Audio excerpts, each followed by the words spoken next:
Friends, કેમ છો? મજામાં ને? તો આજે આપણે ક્લોરિનેશનના MCQ જોઈશું. તો આપણે વિડીયો સ્ટાર્ટ કરીએ તે પહેલાં પ્લીઝ વિડીયોને લાઇક, શેર અને સબસ્ક્રાઈબ કરી લેજો ફ્રેન્ડ્સ.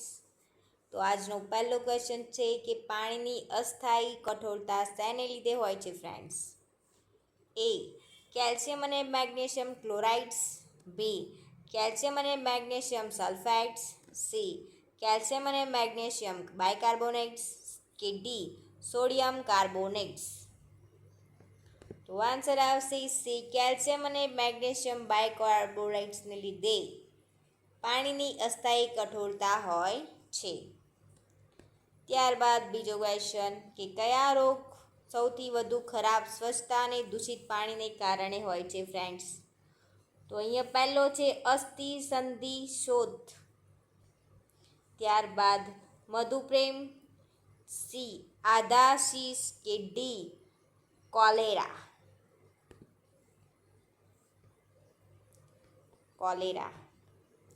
તો શું આન્સર આવશે ફ્રેન્ડ્સ? કયો રોગ સૌથી વધુ ખરાબ સ્વચ્છતા અને દૂષિત પાણીને કારણે થાય છે? તો આન્સર આવશે કોલેરા ફ્રેન્ડ્સ. ત્યારબાદ ત્રીજો ક્વેશ્ચન કે પાણી પુરવઠામાં કયા જંતુનાશક ને ઉમેરવામાં આવે છે? લોખંડ, સોડિયમ, ફોસ્ફરસ કે ક્લોરીન? તો આન્સર આવશે ક્લોરીન ઉમેરવામાં આવે છે ફ્રેન્ડ્સ. ત્યારબાદ ચોથો ક્વેશ્ચન મુખ્યત્વે કયા પાણીમાં કામચલાઉ કઠિનતા સંયોજનોની હાજરીને કારણે હોય છે ફ્રેન્ડ્સ? A. કેલ્શિયમ અને મેગ્નેશિયમ નાઇટ્રેટ્સ. B. મેગ્નેશિયમ અને કેલ્શિયમ ક્લોરાઇડ્સ. C. કેલ્શિયમ અને મેગ્નેશિયમ સલ્ફેટ્સ. કે કેલ્શિયમ અને મેગ્નેશિયમ બાયકાર્બોનેટ્સ? તો આન્સર આવશે કેલ્શિયમ અને મેગ્નેશિયમ બાયકાર્બોનેટ્સ. પાંચમો ક્વેશ્ચન પબ્લિક હેલ્થ ક્ષેત્રે ક્લોરીન ગેસનો ઉપયોગ મુખ્યત્વે શેના માટે થાય છે? A. એરબોર્ન રોગોને અટકાવવા માટે. B. હવાનું શુદ્ધિકરણ કરવા માટે. C. પીવાનું પાણી જીવાણુ મુક્ત બનાવવા માટે. કે D. ચામડીના રોગો માટે એન્ટિસેપ્ટિક તરીકે? તો આન્સર આવશે C. પીવાનું પાણી જીવાણુ મુક્ત બનાવવા માટે. ત્યારબાદ છઠ્ઠો ક્વેશ્ચન મોટા પ્રમાણમાં પાણીની અસ્થાયી કઠોરતા દૂર કરવા માટે શું ઉમેરવામાં આવે છે friends? A. Calcium hydroxide. B. Calcium sulphate. Calcium bicarbonate. કે મેગ્નેશિયમ બાયકાર્બોનેટ? તો આન્સર આવશે કેલ્શિયમ હાઇડ્રોક્સાઇડ ઉમેરવામાં આવે છે ફ્રેન્ડ્સ. ત્યારબાદ સાતમો ક્વેશ્ચન કે પાણીના ક્લોરિનેશન પછી શુદ્ધ પાણીમાં મુક્ત અવશેષ ક્લોરીનની માત્રા કેટલી હોવી જરૂરી છે? 0.2 ppm,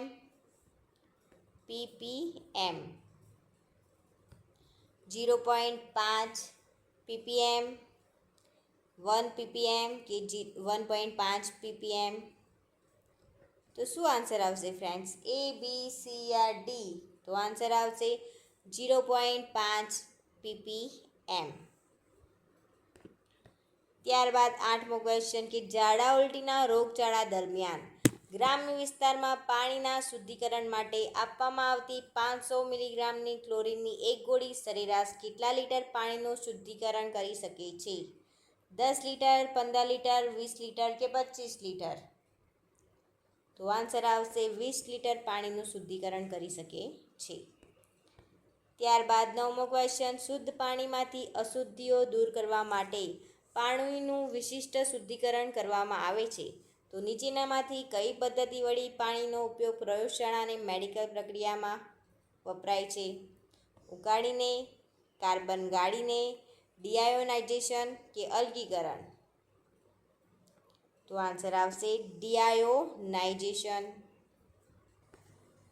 10મો ક્વેશ્ચન કે 500 મિલીગ્રામ એક ક્લોરીનની ગોળી કેટલા લીટર પાણીની શુદ્ધિકરણ કરી શકે છે? તો આન્સર આવશે 20 લીટર. ત્યારબાદ 11 પોર્ટેબલ પાણી એટલે જે મનુષ્યના પીવા માટે ઉપયોગી હોય. નીચેનામાંથી કઈ પદ્ધતિ પોર્ટેબલ પાણીમાંથી અશુદ્ધિઓ અને હાનિકારક સૂક્ષ્મજીવો દૂર કરે છે? A. પ્રતિવર્તી આશ્રુતિ. B. નિસ્યંદન. C. ગાળણ કે ડિક્લોરિનેશન? તો શું આન્સર આવશે ફ્રેન્ડ્સ 11મા ક્વેશ્ચનનો? તો આન્સર આવશે ક્લોરિનેશન. 12મો ક્વેશ્ચન, નીચેનામાંથી કયું ઉદાહરણ પાણી શુદ્ધિકરણ માટેનું ભૌતિક રૂપ છે? ઉકાળવું, કેમિકલ નાખીને, આયન ફેરબદલ કે યુવી પ્રક્રિયા? તો આન્સર આવશે ઉકાળવું. નીચેનામાંથી કયું ઉદાહરણ પાણીનું શુદ્ધિકરણ માટે ભૌમિક રૂપ છે? તો ઉકાળીને પાણી લેવું તે. ત્યારબાદ 13મો ક્વેશ્ચન, પાણીના શુદ્ધિકરણની સૌથી જૂની રીત કઈ છે ફ્રેન્ડ્સ? તો આન્સર આવશે બી, 3 માટલાની રીત. 14મો ક્વેશ્ચન, મોટા પ્રમાણમાં પાણીની અસ્થાયી કઠોરતા દૂર કરવાના શ્રેયનો ઉપયોગ કરવામાં આવે છે? તો આન્સર આવશે કેલ્શિયમ હાઇડ્રોક્સાઇડ. ત્યારબાદ 15, કઈ પ્રક્રિયા કચરામાંથી ઉર્જા ઉત્પન્ન કરતી નથી ફ્રેન્ડ્સ? તો શું આન્સર આવશે ફ્રેન્ડ્સ? ક્લોરિનેશન.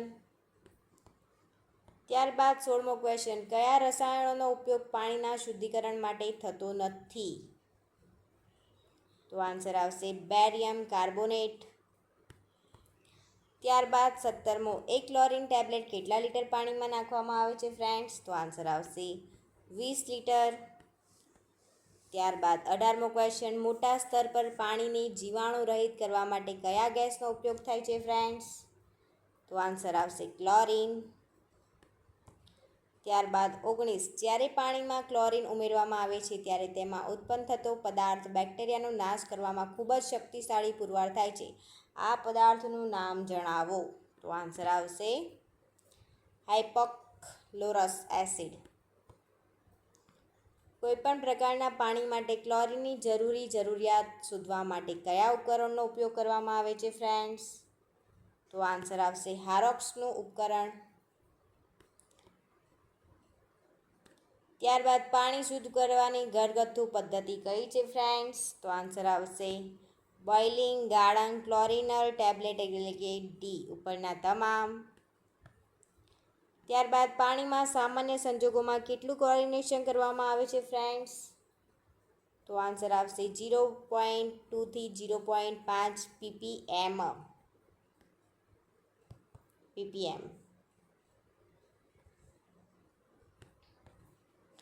ત્યારબાદ 24, શહેરના ગંદા પાણીને શુદ્ધ કરવા માટે થતા તબક્કાઓ કયો ક્રમ સાચો છે? તો આન્સર આવશે ભૌતિક ક્રિયા, જારક ક્રિયા અને અજારક ક્રિયા. કયો આન્સર આવશે? ડી આન્સર આવશે ફ્રેન્ડ્સ. ત્યારબાદ 25મો ક્વેશ્ચન, પાણીમાં ફ્લોરિનની હાજરી તપાસવા વપરાતું સાધન કયું છે ફ્રેન્ડ્સ? તો આન્સર આવશે ફ્લોરોસ્કોપ. ખાલી જગ્યાના લીધે છે. ક્લોરીન દ્વારા થતી શુદ્ધિકરણની પ્રક્રિયા ખાલી જગ્યાના લીધે છે. તો શું આન્સર આવશે? ક્લોરીન, હાઇપોક્લોરસ એસિડ, ક્લોરાઇડ આયન કે હાઇપોક્લોરાઇડ આયન? તો શું આન્સર આવશે 26મા ક્વેશ્ચનમાં? બી આન્સર આવશે. ત્યારબાદ 27, પીવાના પાણીના શુદ્ધિકરણ માટે નીચેનામાંથી શેનો ઉપયોગ થતો નથી ફ્રેન્ડ્સ? તો આન્સર આવશે ફિનાઇલનો. ત્યારબાદ 28, પાણીને જંતુમુક્ત કરવાની સૌથી સરળ અને હાથવગી પદ્ધતિ કઈ છે? તો આન્સર આવશે ઉકાળવું. ત્યારબાદ 29, ડીઓ ટેસ્ટ અને બીઓડી ટેસ્ટનું શેનું પ્રમાણ માપવા માટે કરવામાં આવે છે? તો આન્સર આવશે પાણીની શુદ્ધતા. ત્યારબાદ વિપુલ માત્રામાં પાણીનું શુદ્ધિકરણ કરવા માટે ક્લોરીન કયા રૂપમાં ઉપયોગ થાય છે? તો ક્લોરીન ગેસ રૂપમાં. 31મો ક્વેશ્ચન, કે ખાલી જગ્યા એ મોટા પાયે પાણીના શુદ્ધિકરણનું અંતિમ ચરણ છે કે અંતિમ તબક્કો છે? તો આન્સર આવશે ડિસઇન્ફેક્શન. ત્યારબાદ 32મો ક્વેશ્ચન ફ્રેન્ડ્સ, કે ક્લોરિનેશનની પ્રક્રિયામાં કોન્ટેક્ટ પીરિયડ તથા ફ્રી ક્લોરીન ખાલી જગ્યા હોવો જોઈએ.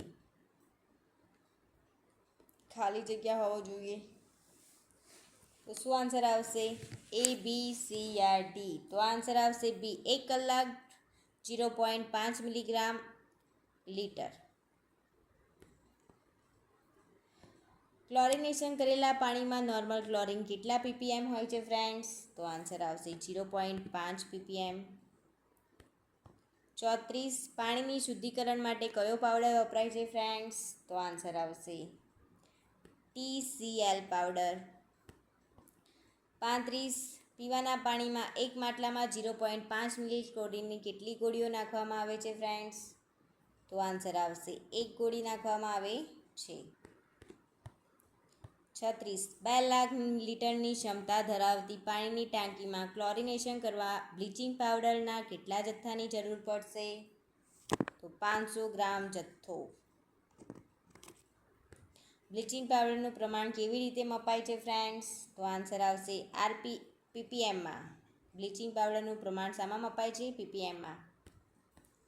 ત્યારબાદ 38, પીવાના પાણીમાં ક્લોરિન શા માટે વાપરવામાં આવે છે? તો પાણીનું શુદ્ધિકરણ કરવા માટે. ક્લોરિનેશન કરેલા પાણીમાં નોર્મલ ક્લોરિન કેટલા ppm હોય છે ફ્રેન્ડ્સ? તો આન્સર આવશે 0.5 ppm.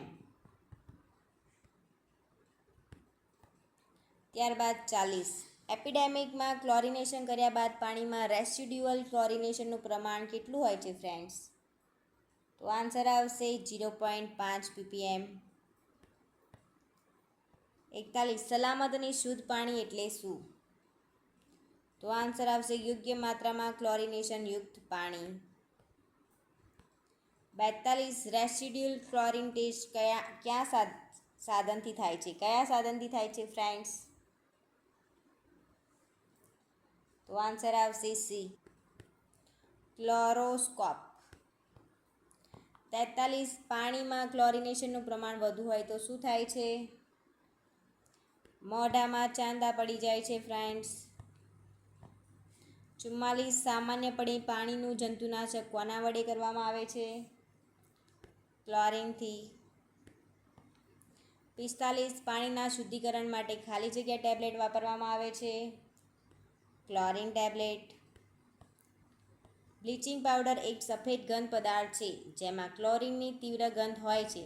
તેનો ઉપયોગ સામાન્ય રીતે ખાલી જગ્યામાં કરવામાં આવે છે. તો આન્સર આવશે પાણીને જીવાણુ રહિત કરવા અને ફેબ્રિકના બ્લીચિંગમાં. ત્યારબાદ 47, કે 10,000 લીટર પાણીના જથ્થાને ડિસઇન્ફેક્ટ કરવા કેટલા ગ્રામ બ્લીચિંગ પાવડર જોઈએ છે? તો આન્સર આવશે 50 ગ્રામ GM. ત્યારબાદ 48મો ક્વેશ્ચન, કે બ્લીચિંગ પાવડરનું મુખ્ય ઘટક શું છે? તો આન્સર આવશે કેલ્શિયમ હાઇપોક્લોરાઇડ. ત્યારબાદ 49, કૂવાના પાણીના જીવાણુ નાશ અને શાકભાજી તથા ફળો ધોવા માટે કયો પદાર્થ વપરાય છે? તો આન્સર આવશે બ્લીચિંગ પાવડર. ત્યારબાદ 50મો ક્વેશ્ચન, કે CSIR દ્વારા વિકસાવવામાં આવેલ નાલગોંડા પદ્ધતિ શા માટે ઉપયોગી છે?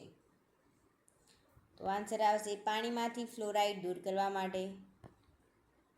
કૂવાનું પાણી ખાલિયા દ્વારા જંતુમુક્ત થાય છે ફ્રેન્ડ્સ? તો આન્સર આવશે A અને B બંને દ્વારા, એટલે કે ક્લોરમીન અને ક્લોરિન. આન્સર આવશે 51માં D બંને. ત્યારબાદ 52મો ક્વેશ્ચન, કે નીચેનામાંથી સામાન્ય રીતે કઈ પદ્ધતિ પાણીનું શુદ્ધિકરણમાં વપરાતી નથી? તો આન્સર આવશે સી, આથવણ. ત્યારબાદ 53, 1000 લીટર પાણીને શુદ્ધ કરવા માટે સારી બ્લીચિંગ પાવડર જોઈએ તેની ગુણવત્તા કેટલી હોવી જોઈએ? તો આન્સર આવશે 2.5 ગ્રામ. ત્યારબાદ 10,000 લીટર પાણીના ક્લોરિનેશન માટે સારી ગુણવત્તાવાળો કેટલો બ્લીચિંગ પાવડર જોઈએ ફ્રેન્ડ્સ? તો આન્સર આવશે 40 ગ્રામ. અહીંયા એક નોંધ છે કે સાચો જવાબ કેટલો છે? 50 ગ્રામ છે, પણ અહીંયા ઓપ્શનમાં 50 નથી એટલે 40 ગ્રામ આપણે લખ્યા છે. ત્યારબાદ 55, પાણીના શુદ્ધિકરણ પ્લાન્ટમાં કોએગ્લ્યુએન્ટ તરીકે શું વપરાતું નથી ફ્રેન્ડ્સ? તો આન્સર આવશે ક્લોરીન વપરાતું નથી.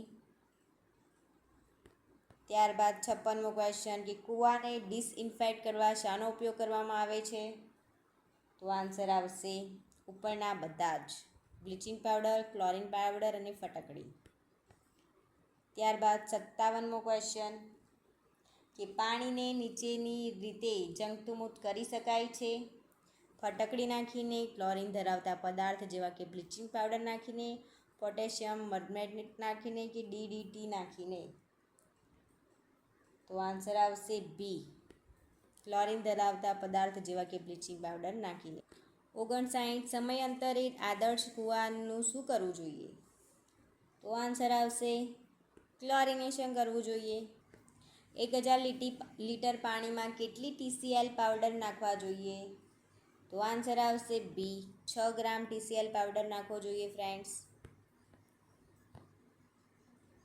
62 સમુદાયના પાણી પુરવઠાનું નિયમિત જીવાણુ વિદ્યાકીય નિરીક્ષણ શેમાં કરવું જરૂરી છે? તો આન્સર આવશે પ્રદૂષણની વહેલી શોધ કરવામાં. 63 પીવાલાયક પાણીની ગુણવત્તા ચકાસવા માટે નીચેનામાંથી કયો ટેસ્ટ કરવામાં આવે છે ફ્રેન્ડ્સ? તો MPN ટેસ્ટ કરવામાં આવે છે. ત્યારબાદ 64 પાણીના વિશ્લેષણમાં BOD પરીક્ષણ કરવાનો મુખ્ય હેતુ શું છે? તો પાણીમાં ઓગળાયેલા કાર્બનિક પદાર્થોનું પ્રમાણ માપવું. ત્યારબાદ 65મો પાણીમાં આયર્ન અને નાઇટ્રાઇટની અશુદ્ધિઓ હોય તો પાણીમાં મુક્ત અવશેષ ક્લોરીનની માત્રા જાણવા માટે કયો ટેસ્ટ કરવામાં આવે છે? તો આન્સર આવશે ઓર્થોટોલ્યુડિન આર્સેન્ટાઇટ ટેસ્ટ કરવામાં આવે છે. 66 પાણીનો રંગ કયા સ્કેલથી મપાય છે? તો આન્સર આવશે પ્લેટિનિયમ કોબાલ્ટ સ્કેલથી મપાય છે. 67 પાણીમાં જો આયર્ન અને નાઇટ્રાઇટની અશુદ્ધિઓ હોય તો મુક્ત અવશેષ ક્લોરીનની હાજરી જાણવા માટે કયો ટેસ્ટ કરવામાં આવે છે? તો આન્સર આવશે OTA ટેસ્ટ કરવામાં આવે છે. 68 હોરોક્સનું ઉપકરણ શા માટે વપરાય છે ફ્રેન્ડ્સ? તો આન્સર આવશે સી. 69 વિતરણ કરવામાં આવતા પાણીમાં અવશેષ ક્લોરીનની હાજરી જાણવા માટેની પદ્ધતિ કઈ છે? તો આન્સર આવશે બી, ઓર્થોટોલિડિન ટેસ્ટ. પાણીમાં OT ટેસ્ટ પાણીમાં રહેલ માત્રા જાણવા માટે ઉપયોગી પદ્ધતિ. તો આન્સર આવશે અવશેષ ક્લોરીન. 72 OT ટેસ્ટિંગ એટલે શું? તો પાણીમાં ક્લોરીનની તપાસ કરવી. ઓર્થોટોલ્યુડિન ટેસ્ટ શા માટે કરવામાં આવે છે? તો પાણીમાં ક્લોરીનનું પ્રમાણ જાણવા. OT ટેસ્ટ શેમાં વપરાય છે? પાણીમાં ક્લોરીનની તપાસ કરવા. પાણીનો જમીનમાં સ્તરમાંથી પસાર થવાનો વેગ માપવા માટે કયું સાધન વપરાય છે? તો આન્સર આવશે લાઇસીમીટર. સ્વચ્છ પાણી માટેની નાની વિતરણ વ્યવસ્થામાં કયા પ્રકારની પાઇપ યોગ્ય છે? Polyvinyl chloride pipe. પોર્ટેબલ પાણી અને ચોખ્ખું પાણી બંને જરૂરી માપદંડ મુજબ હોય. આ બંને વચ્ચેનો મુખ્ય તફાવત શું છે? તો આન્સર આવશે સી, પોર્ટેબલ પાણી કુદરતી સ્ત્રોતમાંથી બને છે જ્યારે ચોખ્ખું પાણી વિશિષ્ટ પદ્ધતિથી બને છે. એપિડેમિકમાં ક્લોરિનેશન બાદ પાણીમાં રેસિડ્યુઅલ ક્લોરીનનું પ્રમાણ કેટલું હોય છે? 0.5 ppm. પીવાના પાણીમાં વધુ ફ્લોરાઇડથી નીચે પૈકી કયા અંગને અસર થાય છે? દાંતને. ટેકનિકલ ડીટીમાં 70 થી 80% જેટલા પ્રમાણમાં રહેલા સક્રિય ઘટકનું નામ જણાવો. Para isomer. પાણીમાંના ફ્લોરિનને દૂર કરવા કઈ રાસાયણિક પ્રક્રિયાનો ઉપયોગ કરવામાં આવે છે? નાલગોન્ડા ટેકનિકલ. કલ્ચર મીડિયાને ઓટોક્લેવ કરવા માટે નીચેના પૈકી શાનો સમાવેશ થાય છે? તો ટીડીલાઇઝેશન. સામાન્ય માત્રામાં ક્લોરિનેશનની અસર શેના પર થતી નથી? પોલિયો ઉપર. 85. એક ફળિયામાં કમળાના 15થી 20 કેસ નોંધાય છે તો તાત્કાલિક ધોરણે કઈ પ્રવૃત્તિ હાથ ધરશો? તો પાણીના સ્ત્રોતનું ક્લોરિનેશન અને લોકોને પાણી ઉકાળીને પીવાની સલાહ. 86. પીવાના પાણીમાં ફ્લોરાઇડની સંરક્ષિત સુરક્ષા માત્રા કેટલી હોય છે? તો 0.5 થી 0.8 mg. નાગાલેન્ડ ટેકનિકલ અટકાવવા નાલગોંડા ટેકનિક અટકાવવા માટે કરવામાં આવે છે. તો આન્સર આવશે ફ્લોરોસિસ. જે વિસ્તારમાં પાણીમાં ફ્લોરાઇડની માત્રા વધુ હોય ત્યાં કયા રોગનું પ્રમાણ વધારે હોય છે? તો આન્સર આવશે ફ્લોરોસિસ.